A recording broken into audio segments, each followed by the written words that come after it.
La démocratie, qu'est-ce que la démocratie? Qu'est-ce que c'est que le pouvoir du peuple? Qu'est-ce qui revient au peuple? Qu'est-ce qui revient aux experts? Bon, question banale. Pourquoi je ne me le suis pas posé alors que j'ai un passé militant?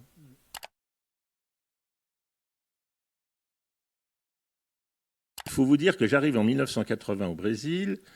C'est la fin du régime militaire. L'amnistie vient d'être proclamée au Brésil, donc c'est le dernier gouvernement militaire.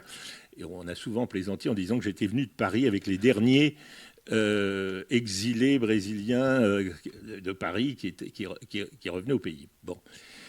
Et à ce moment-là, en philosophie, la demande des étudiants et même de l'ensemble de la société, c'était penser la démocratie, puisque voilà un pays qui allait redécouvrir la démocratie, qui quelques années plus tard allait non seulement faire des élections directes générales, mais se donner une des constitutions les plus démocratiques du monde. Bon.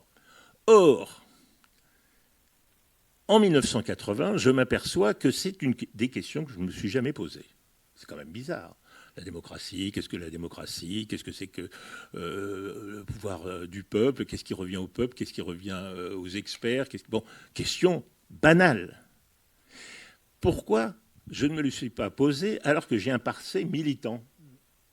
Eh bien parce que mon passé militant m'a occulté les problèmes politiques. Donc ça a été un tournant très très étrange dans la mesure où, alors évidemment j'ai été engagé pour enseigner la philosophie ancienne, mais je me suis mis à travailler la question qu'est-ce que la démocratie pour les anciens, qui était démocrate dans l'Antiquité, alors évidemment pas Platon, mais les sophistes, quel est le rapport de la sophistique et de la démocratie, etc., Protagoras, etc.